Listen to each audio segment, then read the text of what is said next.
Hi, welcome to StatStuff. I'm Matt Hansen.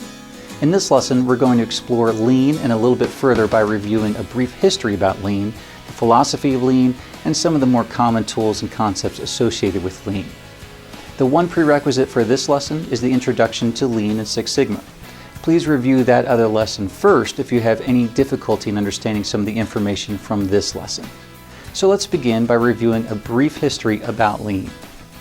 Well, it's interesting to think that Lean is typically used for continuous improvement, and the principles themselves with Lean have continuously improved throughout its own history.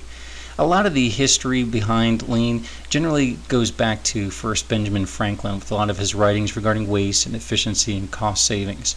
And a lot of his principles have been influenced heavily with Henry Ford, who is the next major historical character who is usually known for the application of a lot of Lean principles, especially associated with the assembly line.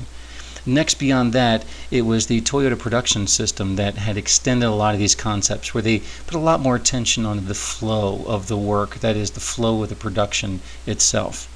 Now, though a lot of these principles have been going on for many years, it actually wasn't until 1988 that the actual term Lean was coined in the way that we use it now. It actually started off in an MIT student's master thesis, where they first used that phrase, and then it became more popularized through the book The Machine That Changed the World. And then after that, it quickly grew as a business management philosophy, and it was very often complemented with Six Sigma, just as it is today. Okay, now that we know a little bit more about the history of Lean, let's dig a little deeper by exploring the general philosophy of Lean. Yes, you heard me correctly, that Lean is more of a philosophy than a methodology. So it's not like Six Sigma, which is typically a formal methodology that has a step-by-step process for how we apply certain tools for resolving problems. Lean is a little bit different. It's more of an informal philosophy, or like a mindset, a way of thinking.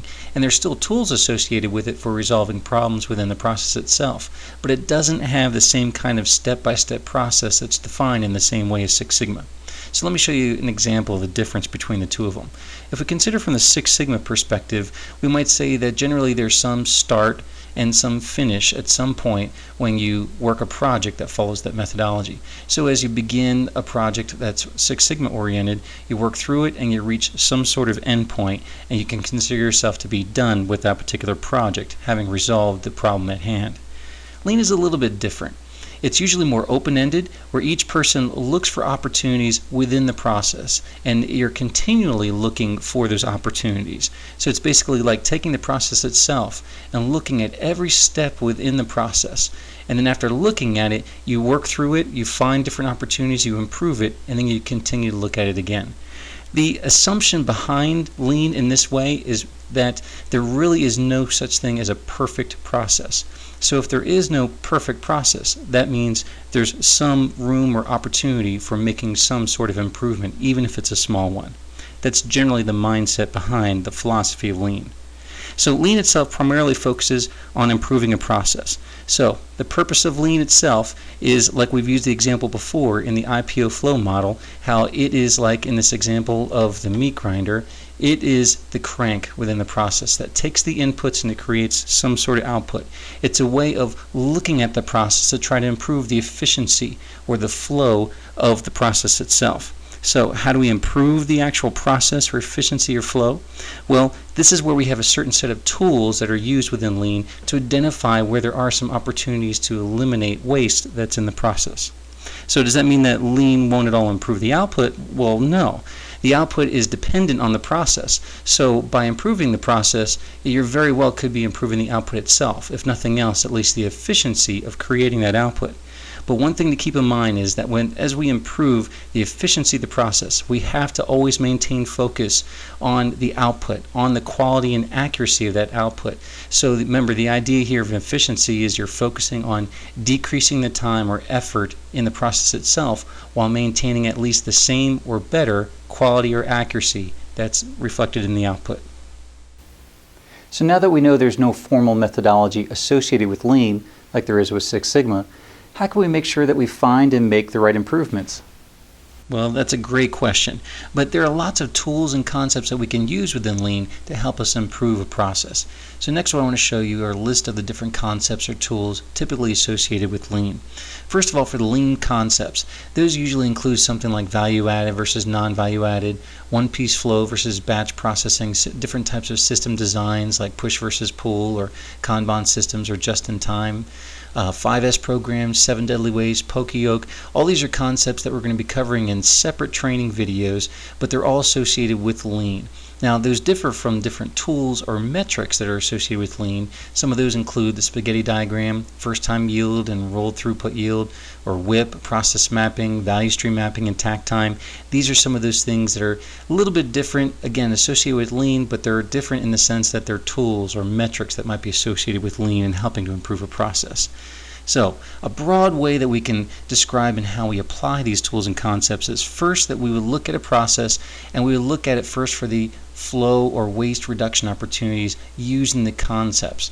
And then next, after that, we would try to use the tools and metrics on this side to help measure and implement the improvements to that particular process. Typically, we might do something like that in a Lean workout, and that's where we can help synthesize the use of these different tools and concepts in a practical way.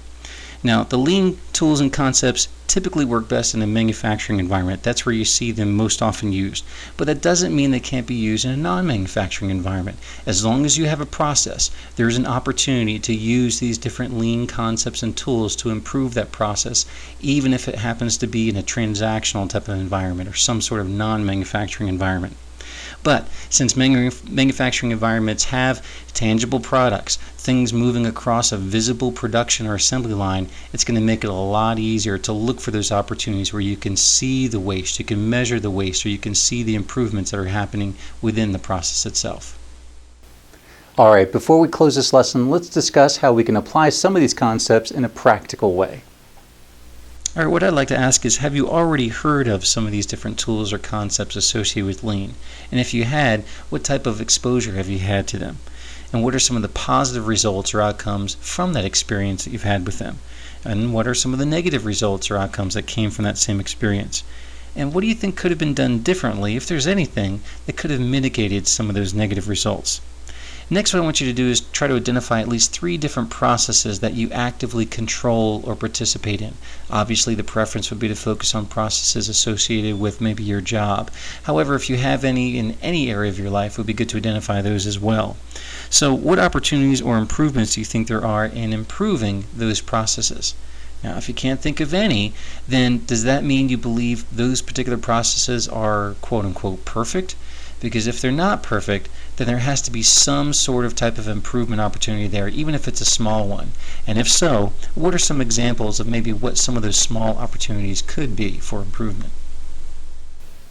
Well, that wraps up this lesson. Check out StatStuff.com for many more resources that can help you achieve powerful results. I'm Matt Hansen. Thanks for watching.